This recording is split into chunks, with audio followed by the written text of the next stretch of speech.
मैं हूं मोहम्मद अवैस हमीद राठौर, आपकी खिदमत में हाज़िर हूं। मैं हमारी सीरीज़ चल रही है बाइक स्पेसिफ़िक पार्ट्स के हवाले से, जो टूरिंग के वक्त आप लोग बाइक यूज़ करते हैं, और उनकी जितनी भी कैटेगरीज़ थी उनको हमने एड्रेस कर दिया है। ये लास्ट कैटेगरी जो यूजली लोग बाइक यूज़ करते हैं, सुजुकी का 150, उसके हवाले से ये हमारी आखिरी वीडियो होगी इस सारे सीक्वेंस की। और लाला अज़मत को हमने एक बार फिर तकलीफ़ दी है ताकि वो 150 के हवाले से आने वाले फॉल्ट्स और जो पार्ट्स उसके दौरान सफ़र हमें ज़रूरत पड़ सकते हैं उनके बारे में वो हमारी रहनुमाई करेंगे। जी लाला अज़मत। अस्सलाम वालेकुम नाज़रीन, फिर आपकी खिदमत में हाज़िर हूँ एक नई वीडियो लेके। तो उम्मीद करता हूँ कि आपको वीडियो पसंद आएंगी। सबसे पहले हम आएंगे एयर फिल्टर पे। ये फोम का होता है 150 का। उसके बाद हमारे पास ये एक अदद ट्यूब पड़ी हुई है 318 नंबर की। और थोड़ी सी मैं इसमें तस्सीह कर दूंगा कि पिछली वीडियो में मैंने कहा कि 90 90 110, 90 90 18 होता है, 90 90 110 नहीं होता, माजरत। अच्छा, 318 नंबर की जो ट्यूब है ये आपको 150 में जो है ना पिछले पहिए में और फ्रंट पहिए में ये ज़रूरत पड़ती है। ये 150 के ब्रेक शू हैं। ये 150 के लिए एक 12 मोड का CDI यूनिट है, इसके लिए मैं आगे आपको समझाऊंगा। ये 150 का जो कार्बोरेटर है ये उसका डायाफ्राम है। इसके अलावा हमारे पास 150 के फ्रंट व्हील के जो बैरिंग है वो अक्सर औक़ात रास्ते में ख़राब हो जाते हैं, क्योंकि उनको पानी वगैरह लगता है, थोड़े से पुराने हो जाते हैं, तो वो ज़्यादा ख़राब होते हैं, इसलिए वो भी मैं आज आपको दिखाने के लिए मैंने रखे हैं। इसके अलावा 150 का ये हेडलाइट का बल्ब है। इसके अलावा ये 150 के लिए प्लग है, क्योंकि 150 को दूसरा कोई प्लग नहीं लगता, उसकी अपनी एक साइज़ है। अच्छा, तो इसके अलावा हमारे पास इस टाइम जो है ना ये 150 का एक 4/8 का मोटा चैन लॉक भी मौजूद है।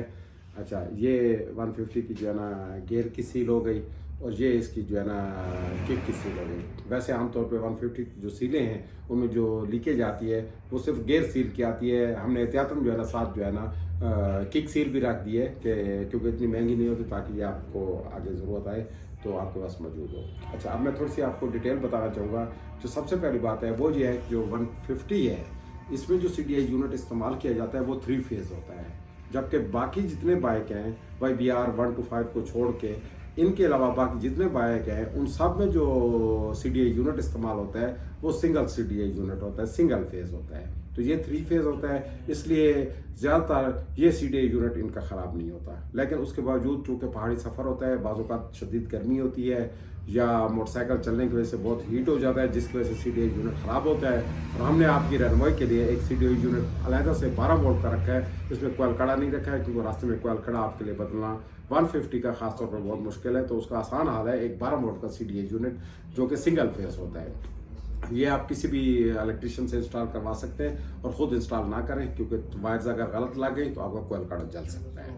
उसके अलावा ये 150 के हमारे पास ब्रेक शू हैं, ये अक्सर औक़ात ख़राब होते हैं, और 150 में एक थोड़ा सा इशू आ रहा है, ख़ास तौर पे उसमें जो बैक पहिए की प्लेट है वो अक्सर जो है ना प्रॉब्लम करती है हीट की वजह से, और ब्रेकिंग ज़्यादा इस्तेमाल हो रहे होते हैं, चढ़ियों पे ज़ोर लग रहा होता है, तो अक्सर औक़ात उसकी कॉलर पिघल जाती है। कॉलर पिघल कर वो हब के अंदर फंस जाती है, उससे आपका पहिया जो है ना जाम हो सकता है। लिहाजा आपसे गुजारिश है तो आप ये करें कि अपने मैकेनिक से जो है ना उसको रेयर ब्रेक की जो प्लेट है उसको खुलवा के उसकी जो कॉलर है उस पर टूल लगवा के उस कॉलर को उड़ा देना। उसके अलावा जो सेंटर है जहाँ पे उसका काबला लगता है उस जगह पे आप जो है ना कॉपर का बुश लगवाएं, ठीक है।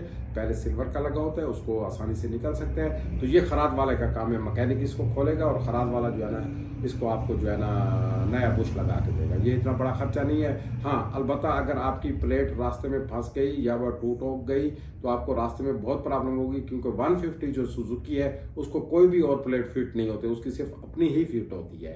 तो लिहाजा आप उस प्लेट का पहले थोड़ा सा जो है ना काम करा लीजिएगा ज़रूर। इसके अलावा ये हमारे पास एक क्लच की तार है, ये कॉमन चीज़ है, हर बाइक के लिए ज़रूरत होती है, और हस्ब मामूल इसके साथ भी हमने ये गोली रखी हुई है, ये आपने दोनों चीज़ें साथ रखनी है।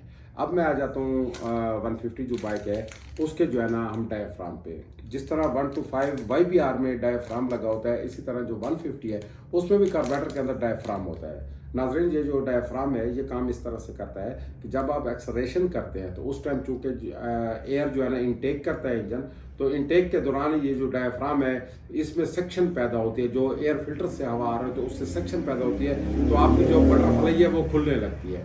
और ये अगर लीक हो जाए तो चूंकि उसमें से हवा का प्रेशर जो है वो लीक होता रहता है, इसलिए जो है ना आपकी बटरफ्लाई नहीं खुलती। और 115 भी बहुत शदीद मिसिंग करता है। स्लो पे तो स्टार्ट हो जाएगा, लेकिन आप जब रेस देंगे तो वो रेस नहीं लेगा या बहुत ज़्यादा मिसिंग करेगा, लिहाजा ये बटरफ्लाई साथ रखें। इसके अलावा मैं आपसे ये गुजारिश करूँगा कि इसका हेड लाइट का जो बल्ब है ये भी साथ रखें। और साथ ही मैं नाजरीन एक और तरफ आपकी तवज्जो मबसूल कराना चाहता हूँ, वो ये है कि जो 150 का फ्यूज़ है उसको आप ज़रूर चेंज करें, क्योंकि 150 का जो पुराने मॉडल्स के बाइक्स या गाड़ियाँ होती थी उसका फ्यूज़ लगा हुआ है। तो सबसे पहले फ्यूज़ बदलने से पहले आप ये चेक करें कि आपका फ्यूज़ क्या बार बार उड़ रहा है।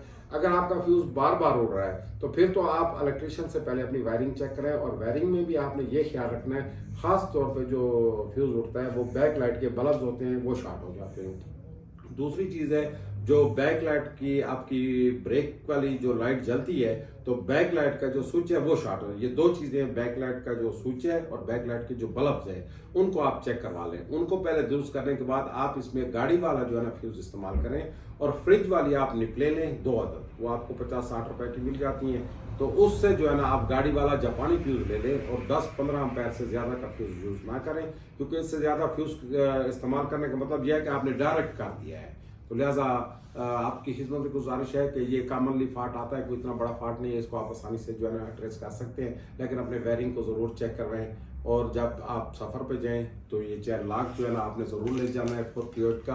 और ये ख्याल रखना है कि ऐसा ना हो कि आप 4-8 का 1-5 का उठा लें। आपने 4-8 नंबर का जो चेन लॉक है वो आपने मोटे वाला लेना है। आप आमतौर पे इसको मतलब है कि मोटे वाला चेन लॉक बोलते हैं, और ये आपको जर्नल में मिल जाते हैं, दूसरे मिल जाते हैं। दूसरी एक चीज़ है कि फ्रंट व्हील के बैरिंग 150 के चूँकि वजनी मोटरसाइकिल है तो ये अक्सर औक़ात रास्ते में ख़राब होते हैं। आपने 150 के फ्रंट व्हील के 2 बैरिंग साथ ले जाने हैं। मैंने एहतियाती तौर पे एक रेयर व्हील का बैरिंग भी रख दिया है, क्योंकि सफ़र में अमूमन इन बैरिंगों की साइज़ चूँकि ये दूसरे बाइक्स को नहीं लगते हैं तो नहीं मिलती है, तो ये ले लें। ये ज़्यादा से ज़्यादा इतना कोई महंगा सामान नहीं है, आप कोई इस पे 8 से 10 हज़ार रुपये लगा के अपने साथ जो है ना इसको रख सकते हैं। और 150 सुजुकी और YBR ये जो बाइक्स है इनका खास तौर पर जो है ना चाइना का सामान नहीं मिलता है।